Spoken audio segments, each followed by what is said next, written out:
Good day, Crime Talk aficionados. My name is Scott Reich, and this is Crime Talk. Let's see what we've got on the docket today. First, do you know who's having a really bad day? Well, R. Kelly is. Next, the cops screwed up on this one. They're going to need to get the checkbook ready. No good deed goes unpunished. That's all I can say about this case. And then let's see how this turns out in West Hollywood. No words for this story except what were you thinking? And then finally, our dumb criminal of the day. Let's talk about it.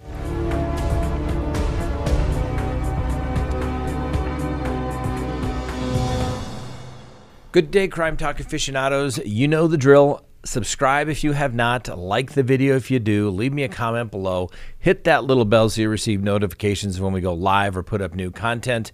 And as always, you can listen to us anytime by downloading us on your favorite podcasting app. We're there. Scott Reich, Crime Talk with Scott Reich. Whatever you type in, it will show up. All right, let's go ahead and open the docket for Wednesday, June 29th, 2022. Who's having a bad day? That's right, R. Kelly. Well, he was sentenced to 30 years in prison, going to federal prison, following his conviction last year of federal racketeering and sex trafficking charges stemming from his efforts over years to use his fame to ensnare victims he sexually abused. Prosecutors had asked the judge to sentence Mr. Kelly, 55, to more than 25 years behind bars, while his defense attorney asked for 10 years or fewer, saying prosecutors' request was tantamount to a life sentence. Well, because it more than likely is. Well, Judge Ann Donnelly said that she considered Kelly's own traumatic childhood, during which his attorney said he was repeatedly sexually abused by a family member and a landlord. The judge stated, "It may explain, at least in part, what led to your behavior," the judge said. "It most certainly does not excuse that behavior." Defense attorneys and prosecutors had argued Wednesday in court over whether Mr. Kelly could even pay a fine. The defense said he was pretty close to being indigent, which means broke, and he could not pay a fine. Prosecutors disagreed, saying that money from the sale of some of his music rights and millions of dollars in royalties held by Sony could cover any fine. Now, in the 9 months since the conviction, Kelly has replaced his entire legal team with a new set of attorneys, and they were, in fact, the attorneys that helped Mr. Bill Cosby get his sexual assault conviction overturned, and also represent Mr. Cosby in his civil case that he lost this month at trial out in California, where a civil judgment was entered in the amount of $500,000. Well, his attorney stated now that they are prepared for this case, and they're ready to go fight on the appeal. Now, I understand why Mr. Kelly can have a bad day. It's never good when your attorneys ask for a number and the prosecution asks for a number and the judge goes above both of those numbers. In fact, I had that happen last week in a case in a homicide sentencing. We thought we were making a pretty good recommendation to the judge for a specific number, and the judge went up by 7 years. Not a good feeling. Your client kind of looks at you like, well, I thought the other one was supposed to happen.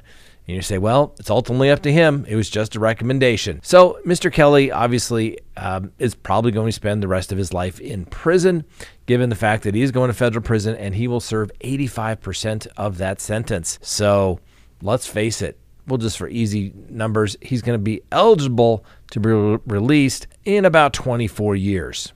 He's going to be near 80 years old. It is a life sentence. And that's not to mention all his other legal matters that he's going to go to trial for here shortly in Chicago as well.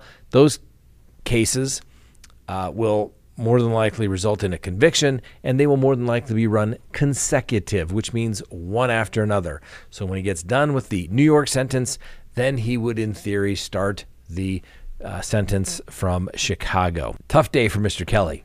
Needs to get comfortable to his new reality. All right, let's take a look at this case. The city better get their checkbook ready. This surveillance footage can be a little disturbing. Surveillance footage captures the moment a handcuffed suspect was paralyzed after being slammed against the door of a police van before being dragged out of the back by cops in Connecticut this past week. Now, Richard Cox is 36, and he was arrested on June 19th for possession of an illegal firearm, and he was transported in a van without seatbelts to the New Haven Police Department when the vehicle came to a sudden stop, tossing Mr. Cox headfirst into the wall. Now, Mr. Cox is now apparently fighting for his life at a local hospital where he's paralyzed from the neck down and has to use a breathing tube. Now, Officer Oscar Diaz apparently pulled the van over to check on Cox after the sudden stop.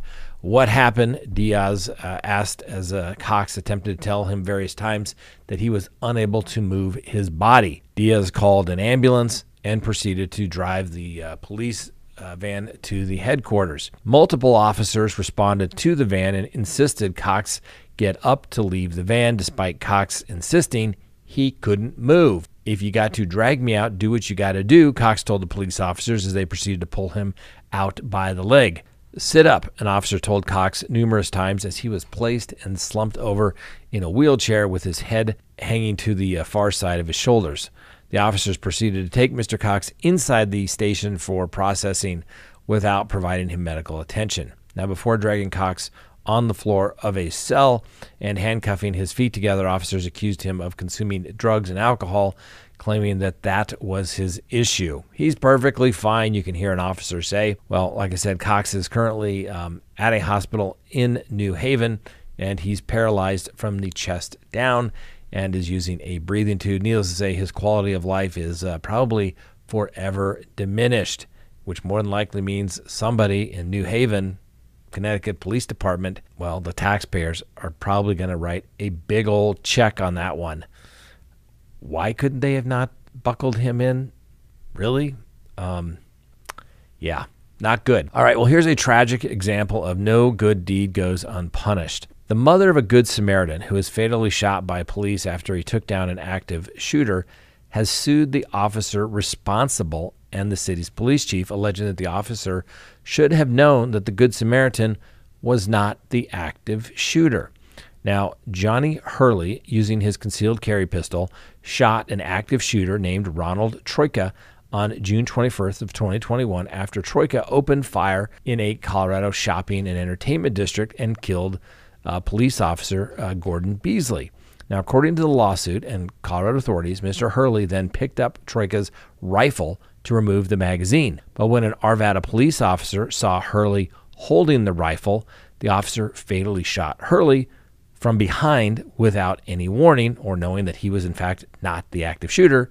He was the Good Samaritan good guy that took out the active shooter. Well, the wrongful death lawsuit filed in the Colorado courts this week by Mr. Hurley's mother, Kathleen Boylan, alleged that the officers responsible, Craig Brownlow, should have known that Hurley was not an active shooter because Hurley and Troika were wearing different clothing and looked markedly different. Now, when the incident began that day, Brownlow and several other officers heard gunshots, saw Troika from a window of a police administrative office, and saw that he was a heavy-set man carrying a long gun and wearing a black shirt and a hat, according to the lawsuit. Unlike Mr. Hurley, the three Arvada Police Department officers did not spring into action, the lawsuit alleged. Rather, they cowered inside, choosing self-preservation over defense of the civilian population.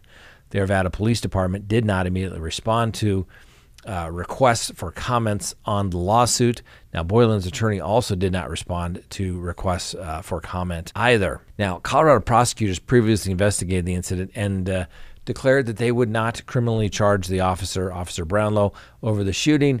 And in a letter last year, the district attorney, Alexis King, said that Brownlow's decision to shoot Hurley was legally justified despite his heroic actions that day. Now, prosecutors said that Brownlow was aware that the active shooter was wearing black. He reasonably perceived that Hurley, who was dressed in red, and posed a threat and could have been a second active shooter. At the moment, from the information available to Officer Brownlow, John Hurley was armed with a powerful rifle and a handgun in a populated area amidst an active shooter. That's what the DA said. Now, based upon the information known to Brownlow, the presence of a mass shooter and the potential for a second mass shooter in a red shirt carrying a rifle and a handgun turned toward a hub of community activity, warranted deadly force, and no less degree of force would eliminate that potential threat. But Boylan's lawsuit alleged that no reasonable officer could have perceived a threat for Mr. Hurley's action, and that his death was a result of a misfortunate split-second judgment call gone wrong, but the result of the deliberate and unlawful use of force. Tough case. I mean, you've got an active shooter that's taken out by a good guy armed with a gun, and then the police take out the good guy armed with a gun who took out the active shooter without giving him any warning, without being certain that he was the active shooter. Whew, tough call, ladies and gentlemen. I mean, if that were you or me, we probably would be charged. Just saying. Let me know what you think in the comments. All right, well, let's see how this story turns out in a couple of months. The West Hollywood City Council has voted to defund their sheriff's department despite crime rocketing 137%. The proposal passed by a narrow 3-2 vote and will see the current force of around 60 sheriff deputies reduced by 4. Now, funds saved by reducing the headcount will be used to pay for unarmed security ambassadors under a scheme called block by block. As I noted, the proposal passed 3 votes to 2, and Seppi Shine, who proposed the plan, said the sheriffs cost too much and that the block by block program represented more bang for the buck. She stated, "What we know now is our residents want foot patrols. We need to be fiscally responsible." And well, a couple of the residents are a little uneasy about the decision. Several people are saying that the residents and business owners from all over the city have for the last few months expressed their deep concern about cutting the sheriff's budget in the midst of a crime wave and at a time of general unease. Now, in February, the Los Angeles Sheriff's Department reported that crime in West Hollywood had risen 137% compared to the same time last year. February of 2022 saw roughly 250 crimes reported, including murder, rape, burglary, aggravated assault, arson, and human trafficking. So we'll see how that turns out. Now, the 2 people that voted against it was another city councilman and the mayor, who said it was absolutely the dumbest thing that anybody could possibly do. I guess we'll see who's right. I somehow think the unarmed patrols will have little to no effect on preventing crime whatsoever. Maybe I'm wrong. I hope I'm wrong. I hope I'm wrong. I hope crime goes down for everybody.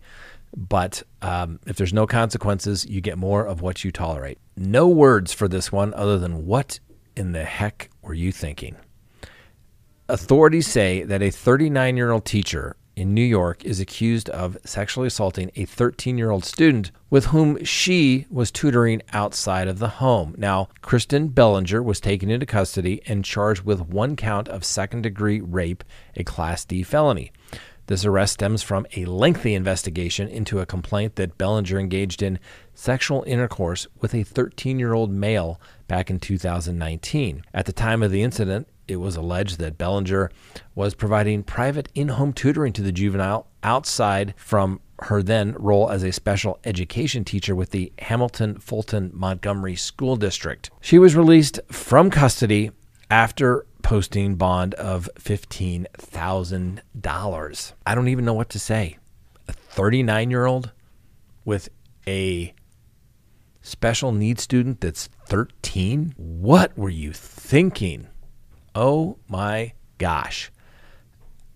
I don't know. Maybe you can describe it other than just stupidity, predator. I don't know. All right, let's get to our dumb criminal of the day. Please meet Juan Roman.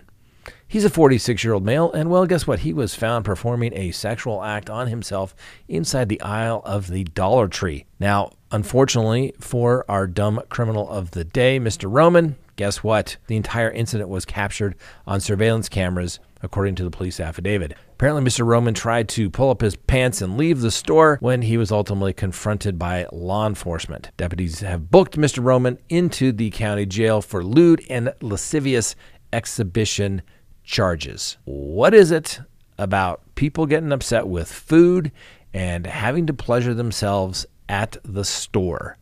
I just do not get it. All right. Let's go ahead and close the record for today's docket.